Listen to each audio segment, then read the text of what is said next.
day number one was it was very clear. We were way more comfortable getting aligned. We're much more efficient between the snaps. We got to continue to build on that. We're not at where we need to be at this point, but it was a huge improvement. And now we just got to keep cleaning up our fundamentals and our techniques. Just from Bryson Young at the end of spring, that kind of elevated him to the top of that stud position. You know what? He grew and received from the team, you know, one of the most improved players through the course of the spring. It was constant progression, not only in the run game, but the pass game, and being able to do different things, you know, on that boundary side edge. So he is a very consistent player, and you could probably attribute that to the way he prepares, you know, and is spending the extra time up in the classroom. Physically, is he kind of the perfect fit for that kind of spot, though, at 6'5", 250? Yeah, that's the type of body, the length we're looking for, the size, and the mobility. And that's the other part I guess I should mention, too. His mobility, his ability to open and close his hips and change the direction, drastically improved in the springtime. Was Ferrone nicked up today? Didn't see him out there much. Yeah, he ran around a little bit, but, you know, we're not going to discuss injuries and whatnot. I spoke to Coach Martin not too long ago from Mesa, and I know you guys Oh, coached yeah, together Russ. in Nebraska Kearney. Yes. What influence, or what do you remember about that time, and what influence did he or that time at Kearney have on your career? You know what, Russ, Coach Martin's a hell of a coach, obviously, and what he's done. And, you know, it's kind of funny because a lot of things that are popping up, becoming mainstream in college football now, Coach Martin was doing back in the day at Nebraska Kearney. So he's a very smart, innovative coach. What can Troy do having him back here, and even though it's just first year in your defense, he seems like a guy who probably picks it up as quick as anyone. Yes. In the summer, then working with guys as they come in, what's kind of Troy done these last few months to maybe help you get these guys to learn what you want him to do? No question. Not only has Troy elevated himself with his process and how he's preparing and growing with football within the defense, but bringing guys along with him. And we got to continue to do that. Troy's a fast learner. He gets football. This makes sense to him, right? And so the more guys he could bring along, the better he gets at leading on the field and communicating. That just takes snaps and getting comfortable with the new defense, right? And he's done a tremendous job from where we're at in the spring to where we're at now. What did you lead with Thibodeaux and DJ switching spots from spring ball? They didn't necessarily switch spots. We're using guys at different spots, and that's what fall camp's for too, is to, you know, making sure that we can create depth. Through camp, you're going to see players play in different positions.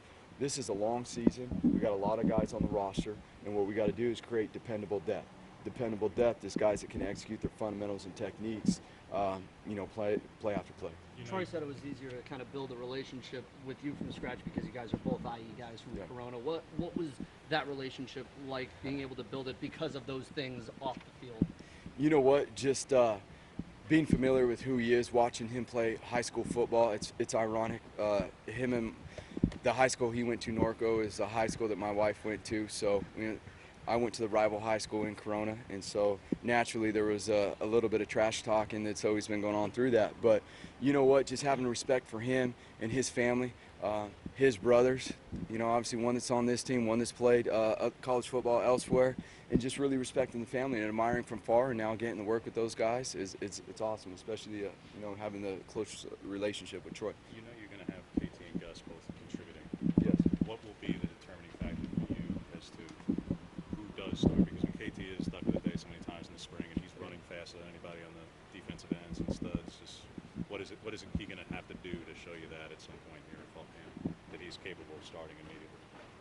KT has done a tremendous job of preparing himself and learning the defense. Obviously, just both those guys being new into it, they both, whoever is most consistent at that position or at any other position, is going to start. So the consistency, like we just talked about, the execution of their fundamentals and techniques.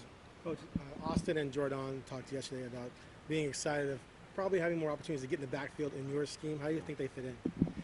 They're both fast twitch. They are. They're really fast twitch, and we want to take advantage of that, you know, and putting those guys in position as well as anybody else. All these other guys you're asking about, right? There's a lot of things that are going to happen that we're going to try to do different things to attack certain personnels, certain types of offenses, and use the personnel we have to put them in the best situations like we're talking about.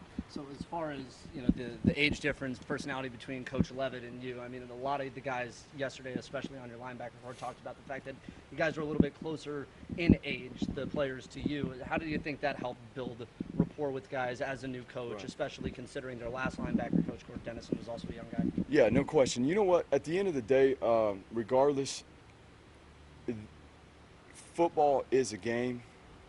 It is a game that we're all working together at, and it takes building trust, right? You got to get to know people to trust people. And for me, that's one of the biggest reasons why we do what we do. And regardless of my age, as I continue to get older, I know I got this baby face, but wow, I feel like I'm getting old. I'm coming up on 40 quick, you know? So I don't, for me, it's always just about connecting and finding out who people are. And everybody learns different too, right? If you're going to reach someone and be able to teach them the things they need to learn, you got to be able to connect with them, and you got to know who they are to do that. Jamal had a pick today, and Yeah, when, sweet, huh? when you're looking for that whole second line, other than Mike Hale, but that whole second line in the secondary seems pretty wide open. Yeah. How open is it for him or Trequez or? There's those no guys to get question, through? you know, and that's why we're in practice number 2 today, and before you know it, we'll be blinking and looking up, and here we are like in 13, 14, and moving on. So between now and then, the more guys can be consistent and making plays and lining up and executing, doing the right thing, we want to create a role for as many people as we can, you know, and if that's not determined, like we were talking earlier, whether a guy's a senior or a guy's a freshman. If you're a freshman and you handle the process and you're ready to go, we'll find a role for you. Mace was listed as an inside linebacker as a recruit, but I know he put on some weight because of the injury his senior year. When was the determination made that he was going to be an outside guy, and how kind of exciting is that? I mean, this is a really heralded recruit, so No that question. you get to work with him in that capacity. So here, Mace played a very similar position at Mater Dei to the outside linebacker position here. It's a natural fit for him. Being important and putting guys in place that fit them, we felt like Mace would be able to jump in and contribute to this defense, to this team a lot quicker in a position he was more familiar with. He picks up football pretty fast.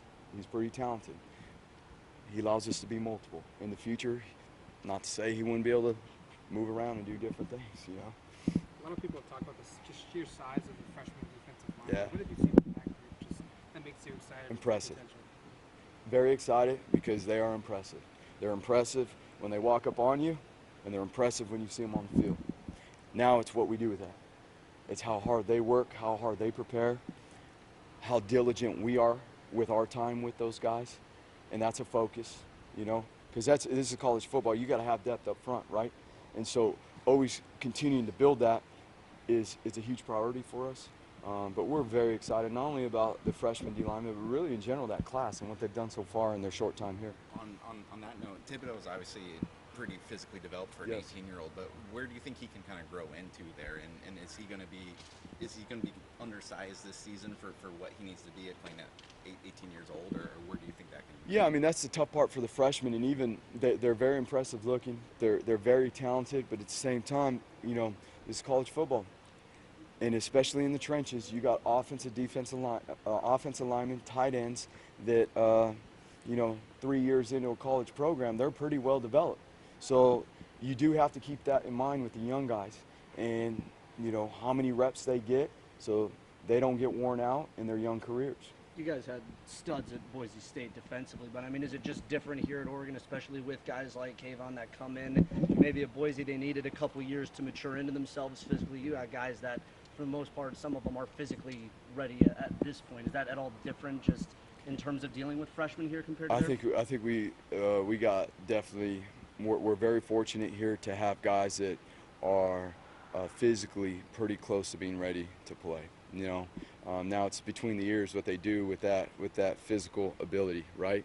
And so, and making sure that they're getting put in the right positions where they can succeed. Because here's the biggest thing through all this, right?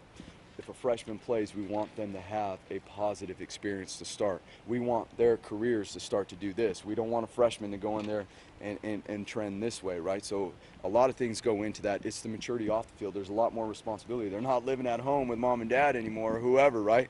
There's not a bell that rings that tells them to go from one class to the next now. There's a whole lot outside of this thing that goes into this deal too that plays besides what's going on the field. With that, then how much does school not starting until October 1st Right. help you get them at least comfortable here before you throw everything at them? Let me answer that in a month and a half or in 2 months, because it's my first go around with that one. I'm kind of excited about that, to be honest.